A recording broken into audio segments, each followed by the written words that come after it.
매주 수요일 저의 일과는 아침에는 열왕기상 설교 원고를 마무리하고 녹음을 합니다. 그리고 저녁에는 저희 교회에 출석하는 3명의 초등학생과 저녁 식사를 함께 한 뒤에 예수님의 생애에 대한 말씀을 함께 공부합니다. 지난주 수요일 저녁에는 예수님의 말씀 중 하나님 나라에 관한 비유를 함께 공부했습니다. 스스로 자라는 씨앗 비유와 겨자씨 비유를 함께 나누었는데, 그때 한 초등학교 5학년이 이 말씀을 공부하고 난 뒤에 깨달은 것을 쓴 문장입니다. 실제 그 아이의 문장 그대로 인용해 보겠습니다. 처음에는 작고 필요 없어 보이는 것이 굳게 믿고 있으면 나에게 엄청 중요한 것이 될 수 있으니 하나님에게 믿음을 갖자. 우리가 주님을 믿고 말씀에 따라 살아가는 게 세상살이 속에서 작게 여겨질 때 많아도 믿음을 갖고 살아내다 보면 그게 나에게 엄청 중요한 것이었구나 깨달을 때가 오겠지요. 지난 한 주간도 믿음으로 살아가느라 수고 많으셨습니다. 안녕하세요. 그 길을 걷는 교회 수요 묵상 열왕기상 생각입니다. 오늘은 열왕기상 15장 말씀을 묵상해 보려고 합니다. 열왕기상 15장부터는 큰 본류의 이야기가 끝이 나고 이제는 그 본류에서 나온 물줄기와 같은 왕들에 대한 열거가 시작됩니다. 우리가 이 왕들에 대한 말씀들을 읽어 나가면서 한 가지 유념해야 할 것은, 이것을 쓴 저자의 목적은 역사를 사관과 같이 기록해 두어야 하겠다는 사명감보다는 이 기록을 통해 신학적인 메시지를 전하고 싶다는 것입니다. 우선 그 내용을 정리해서 전해드립니다. 저자는 남유다의 왕과 북이스라엘의 왕을 교차시키는 방법으로 적어 나가고 있습니다. 본문 1절부터 24절까지는 남유다의 세 왕, 아비압, 아사, 그리고 여호사밧까지 기록해 주고 있습니다. 그리고 25절부터 34절까지는 북이스라엘의 두 왕, 나답과 바하사를 기록해 주고 있습니다. 그럼 우선 남유다의 왕들에 대해 먼저 살펴보겠습니다. 여로보암 왕 제18년에 아비압이 유다의 왕이 되었습니다. 그는 3년 동안 예루살렘에서 다스렸는데 그의 어머니는 아비살롬의 딸 마아가였습니다. 아비압은 그의 아버지가 지은 죄를 모두 그대로 따라갔으며 그의 조상 다윗의 마음과 달라서 주 하나님 앞에서 온전하지 못하였습니다.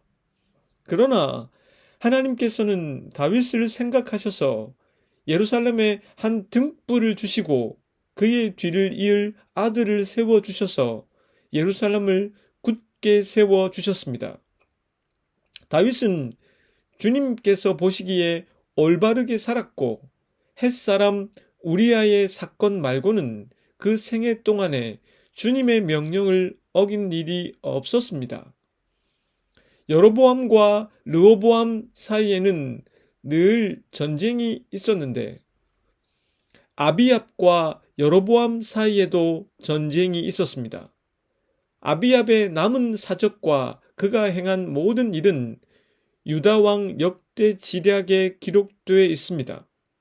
아비압이 그의 조상들과 함께 잠드니 그의 아들 아사가 이어 왕이 되었습니다.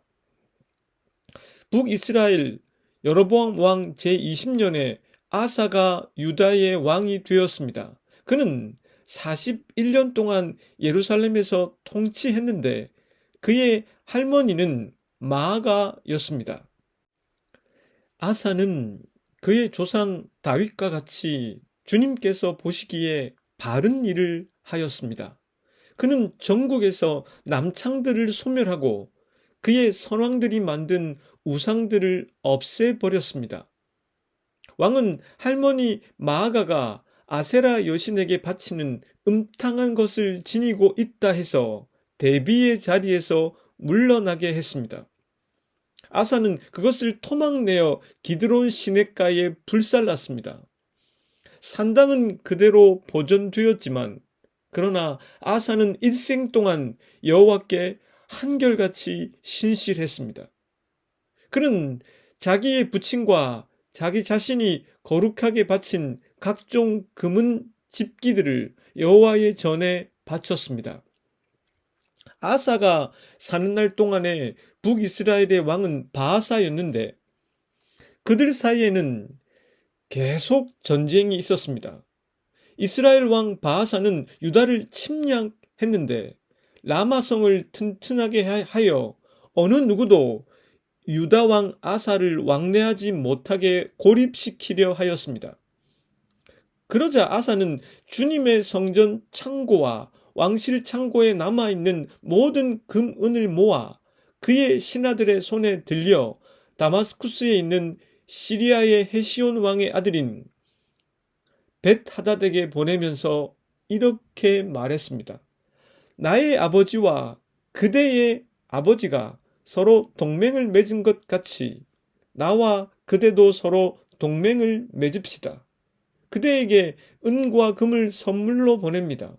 부디 가셔서 이스라엘 왕 바하사와 맺은 동맹을 파기하시고 그를 여기에서 떠나게 하여 주십시오. 벤하닷은 아사 왕의 청을 받아들이고 이스라엘 성읍들을 치려고 자신의 군사령관들을 보내게 됩니다. 바하사는 이 소문을 듣고 라마 건축을 멈추고 다르사로 다시 거처를 옮겼습니다. 그러자 아사 왕은 모든 유다 사람에게 명하여 한 사람도 빼놓지 않고 모두 바하사가 라마를 건축할 때 쓰던 돌과 제목들을 가져오게 했습니다. 아사 왕은 이것으로 베냐민의 게바와 미스바를 보수하였습니다. 아사 왕의 나머지 행적과 그의 권세와 그가 한 일과 그가 건축한 모든 일이 유다 왕 역대 지략에 기록되어 있습니다. 그는 늙음하게 병이 나서 죽어 조상들과 함께 잠드니 다윗성에 장사되었습니다. 그리고 그의 아들 여호사밧이 뒤를 이어 왕이 되었습니다. 이번에는 본문에 등장하는 북이스라엘의 왕들에 대해서 살펴보겠습니다. 유다 왕 아사 2년에 여로보암의 아들 나답이 이스라엘의 왕이 되어 2년간 다스렸습니다. 그는 주님 보시기에 거스르는 일을 하였고 부친이 걸었던 악한 길을 그대로 걸었습니다. 그가 죄를 범함으로 온 이스라엘 전체가 죄에 빠지고 말았습니다. 이사갈 가문의 아히야의 아들인 바하사가 그에게 반기를 들고 일어났습니다. 바하사는 나답을 죽이고 그를 대신하여 왕이 되었는데 때는 유다 왕 아사 3년이 되는 해였습니다. 바하사는 왕이 되자 여로보암의 가문을 쳤습니다. 숨쉬는 사람은 누구든지 하나도 남기지 않고 전멸시켰습니다. 주님께서 아히야에게 말씀하신 대로 이루어진 것입니다. 여로보암은 자신만 죄를 지은 것이 아니라 이스라엘까지도 죄를 짓게 하였으므로 주 이스라엘의 하나님께서 이렇게 진노하신 것입니다. 나답의 나머지 행적과 그가 행한 모든 일은 이스라엘 왕 역대지략에 기록되어 있습니다. 아사와 바아사 사이에는 늘 전쟁이 있었습니다. 바아사는 디르사에서 24년간 다스렸습니다. 그는 주님 보시기에 악한 일을 행하며 여로보암의 길을 그대로 걸었고 이스라엘이 죄에 빠지도록 했습니다.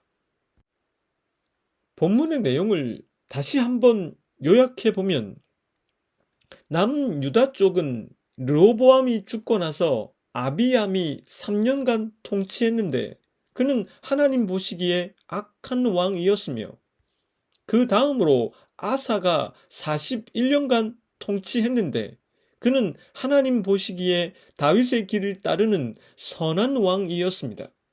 아사가 죽고 여호사밧이 왕이 됩니다. 북이스라엘 쪽은 여로보암이 죽고 나서 나답이 2년 동안 다스렸는데 그는 하나님 보시기에 악한 왕이었으며 바아사가 반역을 일으켜 나답을 죽이고 왕이 되니 왕족의 가문이 바뀌게 되었습니다. 바아사는 24년간 통치했는데 그는 하나님 보시기에 악한 왕이었습니다. 이렇게 핵심만 정리하고 보니 더욱 심플해집니다. 제가 이렇게 심플하게 본문을 정리해 보면서 깨닫게 된 것은 저자는 이 내용을 기록하면서 역사 기록의 측면이 있긴 하겠지만 그것보다는 신학적이고 신앙적인 메시지를 전달하는데 초점을 두고 있는 것 같습니다. 그와 같이 생각하게 된 근거는 첫째로 본문 2절과 10절에 등장하는 마가에 대한 표현 때문입니다. 본문 2절과 10절 말씀을 개역 개정 성경은 이렇게 옮겼습니다. 2절입니다. 예루살렘에서 3년 동안 다스리니라. 그의 어머니의 이름은 마아가요 아비살롬의 딸이더라.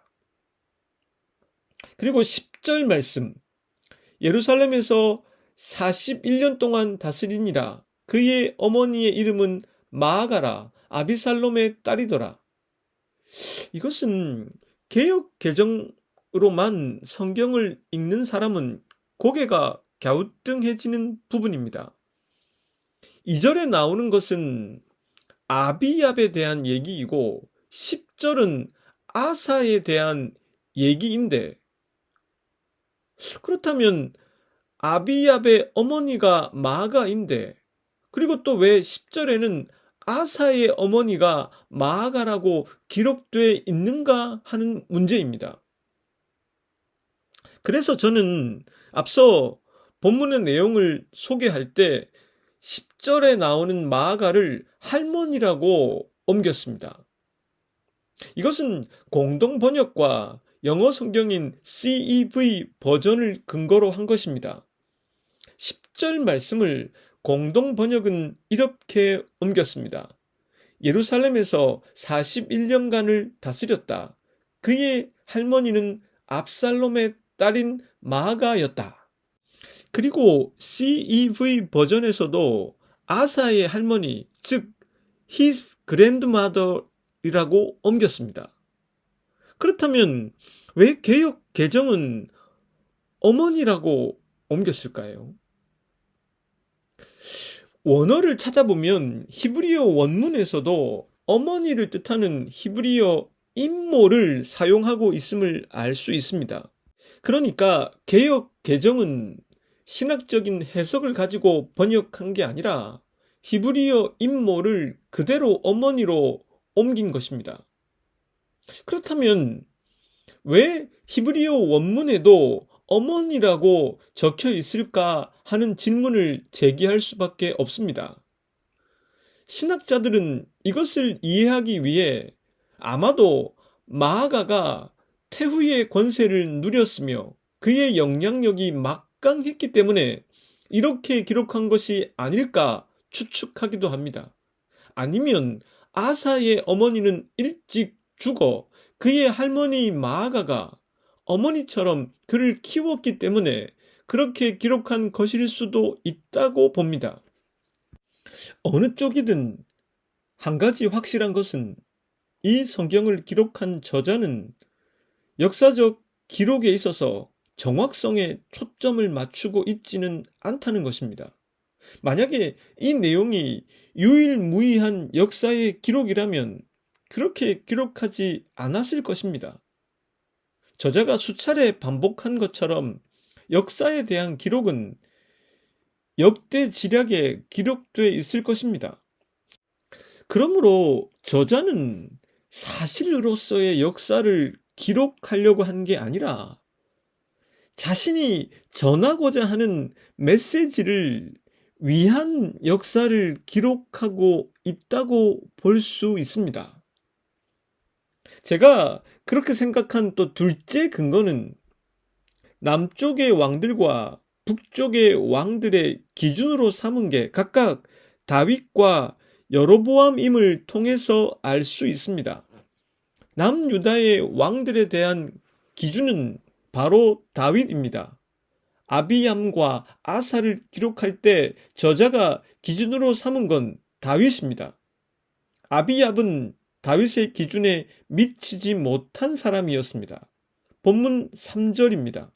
아비압이 그의 아버지가 이미 행한 모든 죄를 행하고 그의 마음이 그의 조상 다윗의 마음과 같지 아니하여 그의 하나님 여호와 앞에 온전하지 못하였으나 아사는 다윗의 기준에 부합하는 왕이었습니다.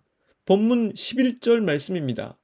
아사가 그의 조상 다윗같이 여호와 보시기에 정직하게 행하여 북쪽 이스라엘의 왕들을 묘사할 때는 그 기준으로 삼은 게 여로보암이었습니다. 물론 이것은 다윗과는 정반대의 관점입니다. 나답 왕에 대한 묘사입니다. 본문 26절 말씀입니다. 그가 여호와 보시기에 악을 행하되 그의 아버지의 길로 행하며 그가 이스라엘에게 범하게 한 그 죄 중에 행한지라. 그리고 바하사에 대한 기록은 본문 34절에 이렇게 기록되어 있습니다. 바하사가 여호와 보시기에 악을 행하되 여로보암의 길로 행하며 그가 이스라엘에게 범하게 한 그 죄 중에 행하였더라. 그러니까 다윗은 정면 교사고 여로보암은 반면 교사의 기준이었던 것입니다. 그렇다면 우리가 제대로 된 기준으로 삼아야 할 대상은 바로 다윗이 되는 셈입니다. 왜 다윗일까요? 그의 어떤 점이 정면 교사의 기준이 되게 했을까요? 본문은 그 질문에 대한 대답을 하고 있습니다. 본문 5절 말씀입니다. 이는 다윗이 햇사람 우리아의 일 외에는 평생에 여호와 보시기에 정직하게 행하고 자기에게 명령하신 모든 일을 어기지 아니하였습니다. 공동 번역은 이것을 옮길 때 다윗이 일생 동안 여호와 보시기에 바른 일만을 하였다고 했습니다. 그렇다면 그 바른 일은 무엇일까요? 공동 번역은 그 뒤에 문장을 이렇게 적습니다. 여호와의 명을 어기지 않았다. 그리고 영어 성경 CEV 버전은 이렇게 옮겼습니다. David had always obeyed the Lord's command. 그러니까 다윗은 하나님의 말씀에 온전히 순복했다는 것입니다. 하나님께서 다윗을 기준으로 삼은 것은 그가 윤리적으로 도덕적으로 완전했기 때문이 아닙니다. 다윗은 간음했으며 간음의 죄를 덮기 위해 교살까지 한 사람입니다. 법적이고 윤리적인 측면에서 보면 그는 사울보다 훨씬 더 큰 죄인으로 보여집니다. 그러나 사울이 기준이 되지 못한 까닭은 그가 하나님께 불순종이라는 가장 큰 죄를 저질렀기 때문입니다. 따라서 그 기준은 하나님께 대한 충성심의 유무이지 법적, 도덕적 기준을 말하는 게 아니라는 것입니다. 그렇다고 해서 오해하면 안 되는 것은 하나님께 순복했다고 해서 법이나 도덕을 무시해도 된다는 뜻은 아닙니다. 아니, 오히려 우리가 하나님께 순복하면 순복할수록 법과 도덕과 같은 사회 규범을 더 엄격하게 지킬 수밖에 없음을 깨닫게 됩니다. 왜냐하면 그걸 만드는데 개입하신 하나님의 섭리를 인정할 수밖에 없기 때문입니다. 다시 본류로 돌아와 그래서 계속 저자는 하나님 보시기에 어떠했는가 하는 것을 강조해 줍니다. 중요한 것은 우리가 보기에 올바른 게 아닙니다. 나의 기준에 부합하는가 하는 것도 아닙니다. 바로 우리의 내밀한 부분까지, 감추고 감추어둔 은밀한 부분까지 말씀이라고 하는 내시경을 통해 보시는 하나님 보시기에 어떠한가 하는 것입니다. 바로 그때 하나님께서 감찰하시는 것은 다름이 아니라 하나님의 말씀에 대한 순종의 여부입니다. 하나님께 대한 충성심의 여부입니다. 즉, 다윗이 정면 교사의 기준이 된 것과 여로보암이 반면 교사의 기준이 된 것은 신앙적인 기준이라는 것입니다. 신학자들은 저자가 이 글을 기록하면서 계속적으로 남유다의 왕과 북이스라엘의 왕의 연대기를 비교하면서 기록하고 있는 것에 대해서 비록 왕국이 분열되긴 했지만 이 역사는 하나님의 다스림을 받는 한 백성의 이야기라는 사실을 강조해 주는 것이라고 말합니다. 즉, 단지 사실을 기록한 역사가 아니라 하나님께서 그 백성들을 어떻게 인도해 나가시는지 그것에 초점을 두고 있다는 뜻입니다. 그 다스림 속에서 왕들은 하나님께 충성하지 못하여 여로보암의 길을 따르기도 했지만 가끔 아사와 같은 왕들이 나와 다윗의 길을 따라가기도 했습니다. 아사는 신앙적인 개혁 작업을 진행하기도 했습니다. 우리 앞에도 두 갈래의 길이 놓여져 있습니다. 여로보암의 길을 갈 것인가? 다윗의 길로 갈 것인가?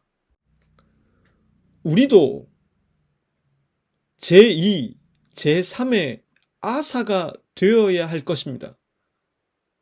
오늘도 여러 가지 면에서 부족할 수 있는 우리네 모습입니다만 하나님과 그분의 말씀에는 순복하겠다. 그러한 겸손한 믿음의 대전제가 살아있는 한 우리는 자신을 개혁할 수 있을 것입니다. 아사의 개혁이 우리 삶에서 오늘도 생동감 있게 이루어지기를 기도해 봅니다. 함께 기도드립니다. 여호와 하나님, 당신은 오늘도 다윗처럼 당신께 순복하기를 원하십니다.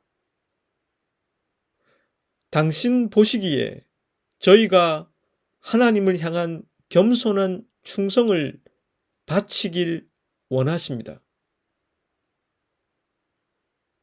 그래야 저희가 참 안식을 누릴 수 있기 때문입니다. 그래야만 구원을 향유할 수 있기 때문입니다. 여로보암의 길이 아니라 다윗의 길을 따라갈 수 있도록 도와 주옵소서. 예수 그리스도의 이름으로 기도드립니다.